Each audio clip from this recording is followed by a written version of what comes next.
And good morning once again, my brothers and sisters in Jesus Christ. I want to welcome you one more time to another Bible study together. Here we are in Acts chapter 27. And I want to thank you first for being here, but I want to ask you a question. You remember way back when we were in Acts chapter 23, Jesus talks to Paul. Jesus tells the Apostle Paul, "You have been a good witness for me here in Jerusalem, and you are going to go to Rome." Now, if God tells you you're going to Rome, I mean, wouldn't that just be great? You'd understand that that's going to happen. And in the modern age, wouldn't we think, well, God is about blessing me. All I have to do is name it and claim it. God is like this genie in the bottle. I just rub it and tell him what I want, and he does it because I claimed it and I had enough faith, and all these things people do today that are just completely unbiblical. Well, here we have Paul. I mean, what would you expect? God's going to send me to Rome. Does that mean the Norwegian cruise liner is going to pull up on the Eastern Mediterranean shore and pick him up, and he's going to be in first-class accommodations because he is blessed by God and fully favored and all the things that are told to us?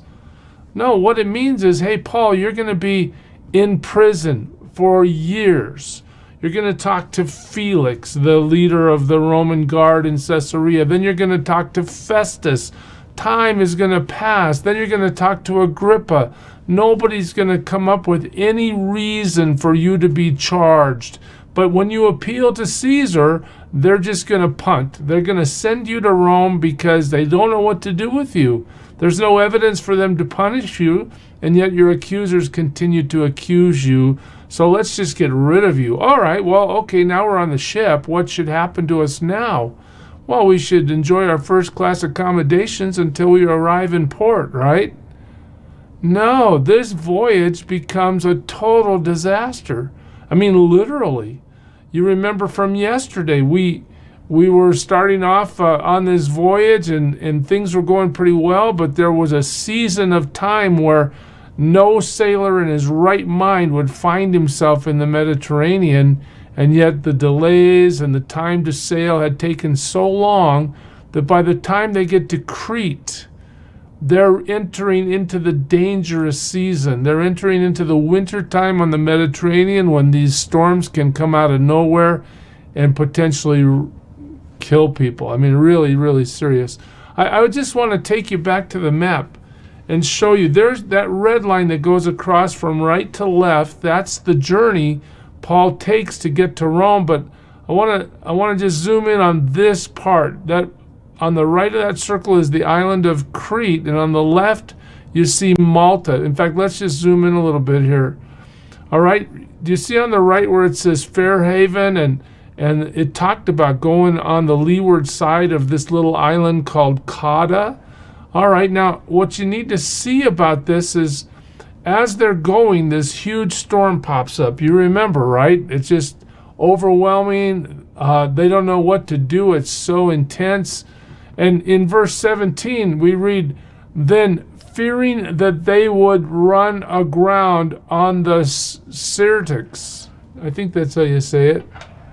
Notice below there, at the bottom of the map, that word. This is a place where seagoing vessels go to die. The storms rage so strongly in the Mediterranean in this time of year that when they get blown off course, they end up in this North African shore where they become shipwrecks. All right, we read in verse 20 yesterday that they saw neither sun nor stars for many days, and no small tempest lay on us. All hope of our being saved was at last abandoned. They've given up all their tackle. They've given up all their goods. They're adrift. No sail, no nothing. But here's what's so amazing about this story. Yeah, the hardship is here. Paul is on board with, I think, like 267 people, and it looks like they might die. But what happens? I want you to think about this with me, church. What happens? Now you're adrift. The storm is raging. You have no navigational capacity because you haven't seen the stars for days. It's cloudy all the time. The wind is blowing outrageously strong. And what happens? Somehow your boat doesn't crash into the North African coast. Somehow your boat drifts on its own all the way to Malta. Are you serious? How does that happen? The storm hasn't stopped. But God, when all hope was lost, God came in and saved Paul, saved the voyage, accomplished his purpose when all odds would say, you're a shipwreck on the North African shore. God says, no, despite the wind, despite the fact that you don't have any sails, despite the fact that you don't have any tackle and equipment to steer the ship, despite the fact that you're just adrift in this huge storm, I'm going to get you to Malta. Wow. Well, on the way, Paul has a vision or a experience with the Lord. This very night there stood before me an angel of God to whom I belong and whom I worship. And he said, do not be afraid, Paul. You must stand before Caesar. And behold, God has granted you all those who sail with you. We're about to see the shipwreck happen, but it doesn't happen on the northern shore of Africa. Instead, it happens on Malta, hundreds of miles away, against the wind, against all traditional storm strategy. They're not dying on the northern coast of Africa. They're going to be shipwrecked and not lose one. On Malta, the island well north of the northern shore of Africa. Okay, why? Because God has granted you all those who sail with you. You're going to go, Paul, and I'm going to make sure everybody on that ship is safe. So take heart, men. Paul is talking to the leaders of the ship, plus the crew, plus all those on board. So take heart, men, for I have faith in God that it will be exactly as I have been told. God is in charge of our voyage. I serve him. He's told me what's going to happen. It's going to happen. Let's be a testimony to you about the power of God in this circumstance. Notice, instead of first class on the cruise liner all the way to Rome, Paul is in a terrible situation, life-threatening situation. The crew has given up. Everybody thinks they're going to die. And now God steps in and reveals himself to Paul, moves the ship to Malta, and does what? He testifies to his great power. There's no other explanation, and every sailor on that ship understands that something miraculous has happened. There is no other way we would end up in Malta. But we must run aground on some island. They're still out there. They don't see any land around them. Okay, God's showing me what's going to happen. We're going to run aground. When the 14th night had come, 2 weeks of this, as we were being driven across the Adriatic Sea, about midnight, the sailors suspected that they were nearing land. How did they do that? I'm not sure. I'm not a sailor, but these experienced people understood that things were changing enough. It felt to them like land was near, so they took a sounding and found 20 fathoms. A little farther on, they took a sounding again and found 15 fathoms, and fearing that we might run on the rocks, they let down 4 anchors from the stern and prayed for day to come. This is it. We're going to die. God help us. Notice that this storm has brought people to their knees. Experienced, trained, well-positioned sailors are now on their knees before God, praying for day to come because they know what danger they're in.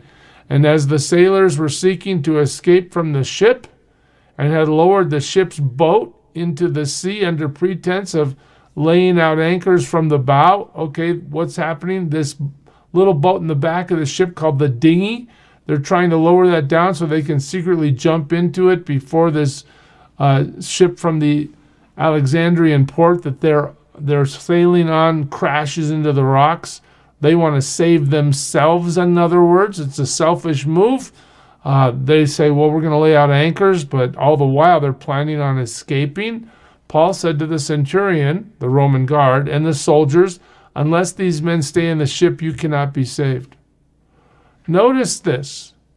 the Apostle Paul has now become the leader of the crew, the Roman guard, of everybody. God has put him in a position where, because of his relationship with God, he has come to the top of the whole spectrum here, where he is telling the crew and the soldiers what's going to happen. You know, those who know God are blessed by God. Those who walk with him are sovereignly protected, in the sense that God is well aware of every circumstance and overseeing them. Paul is in the hand of God. Paul knows it. Paul rests on the promise that he's going to Rome. If he's going to go before Caesar in Rome, he must still be alive, right? So he has faith in God that God's going to see him through this impossible situation. But more than that, there's a great testimony to everybody else involved in this shipwreck. Why? Because they understand that this prisoner, this guy that's supposed to be going to trial in Rome, is the one they should listen to, because he knows God. Don't ever underestimate the power of God in your life as you face various trials and people around you are looking to you for what to say, how to pray, what to do. God moves like this. He creates a circumstance that is absolutely impossible, and then what happens? His power becomes on display, and nobody gets the credit for the miracle and for the outcome other than God, because nobody else can do it. So Paul says, look, don't let those guys get in that dinghy, or we can't save anybody. So the soldiers cut away the ropes of the ship's boat and let it go. There you go, verse 32. We believe Paul. We're going to follow this prisoner's advice. Forget about what the captain has to say. Forget about what the sailors want to do. Paul, what do you think? You've prayed. You've heard from God. You tell us. You tell us to cut that boat away. Let's do it. It's gone. As day was about to dawn, Paul urged them all to take some food, saying, today is the 14th day that you have continued in suspense, and without food, having taken nothing. Now, I don't know if you've ever fasted for 14 days, but you're weak, you're hungry, you might even feel a little bit delirious, right? And not to mention that day and night for 14 days you've been on a ship that's just been catapulted by wave after wave through the dark of the night, through the cloudy day. You can't navigate. You're just completely tossed to the end of your rope. Paul says, look, before we run aground here, I want you to eat something. We have a little bit left. You need to take something. Therefore, I urge you to take some food, for it will give you strength. For not a hair is to perish from your head of any of you. Wow. We're going to get as much strength as we can out of the food that we have left, and God is going to do the rest. Paul is bold. Paul is able to declare what's going to happen. And when he had said these things, he took bread, and giving thanks to God in the presence of all, he broke it, and he began to eat. Then they all were encouraged and ate some food themselves. Everybody's having the last bit of food available on this ship. And look what it says. We were in all 276. So I think I said 267 earlier. Sorry. We were in all 276 persons in the ship. God has promised Paul not one of these people will be lost. And when they had eaten enough, they lightened the ship, throwing out the wheat into the sea. Everything now is gone. We're heading for the rocks. Now when it was day, they did not recognize the land, but they noticed a bay with a beach on which they planned, if possible, to run the ship ashore. We're gonna aim for something over here, see if we can hit it. So they cast off the anchors and left them in the sea, at the same time loosening the ropes that tied their rudders. Then hoisting the foresail to the wind, they made for the beach. We're trying to get through this terrible, terrible circumstance. But striking a reef, they ran the vessel aground. You know what it's like when the waves are pounding, when the surf is up? It's just relentless. You can't back up. You can't get the ship out of this position. Now you've hit the reef. Your ship is just going to break up as it's pounded by the sea. The bow stuck and remained immovable, and the stern was being broken up by the surf. Absolutely. the ocean is just unrelenting. And when it's angry, there's no salvation. You can have a huge ship and still encounter problems like this. So now they're not on shore. They didn't make it to the bay. The ship is being destroyed by the surf pounding into the back of the ship. The soldiers' plan was to kill the prisoners lest any should swim away and escape. Okay, we need to kill everybody, because if we end up surviving this ordeal and they find out that the prisoners we're in charge of are on the loose because we were not able to retain them, it'll be our heads. So let's kill them. Let's kill them now, so that at least we might save ourselves if we are able to survive this. That's the strategy. But the centurion, again, this Roman guard who's in charge, wishing to save Paul. There's a little line there that you gotta just stick with for a second. Why would he have any allegiance to a prisoner? It doesn't happen. Wishing to save Paul. Apparently Paul, over this journey, has established some kind of relationship. Who knows if he's witnessed to this guy? Who knows what kind of a rapport they have together? But the Roman centurion is not going to let them kill Paul. He kept them from carrying out their plan. He ordered those who could swim to jump overboard first and make for the land, and the rest on planks or on pieces of the ship. So it was that all were brought safely to land. So 276 people abandoned ship. The centurion doesn't let his guards kill the prisoners, and everybody ends up on the island of Malta. How do I know that? Well, we'll get to this again tomorrow, but after we were brought safely through, we then learned that the island was called Malta. How does God get Paul to Rome? It's an amazing story, but the thing you need to see is there's miracle after miracle after miracle. First, they don't go into the northern African coast and get destroyed in the graveyard of all the ships that hit these storms without warning and have no recourse. No, somehow, despite the fact that the storm continues to rage, they can no longer navigate, they end up being sent to Malta by the power of God. And then as the ship breaks apart, everybody survives. God is in control. When God is going to do something in your life, you just hold on to him and trust him, because everything he's planned is going to take place and nobody can stop him. So much to learn from this event. Read it again for yourself. Digest it.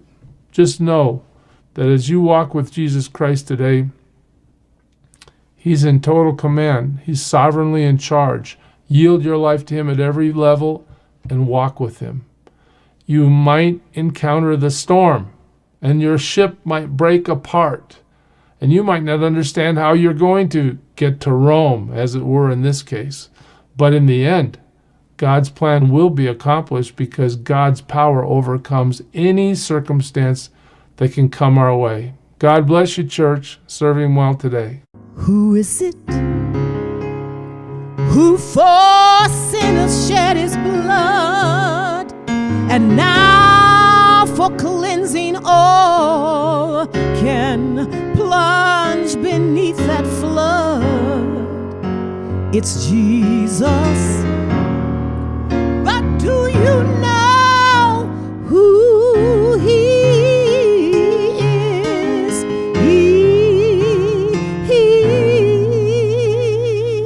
He's the image of the invisible God, and he's the brightness of his glory. The first, the last, the future, the past. He is God.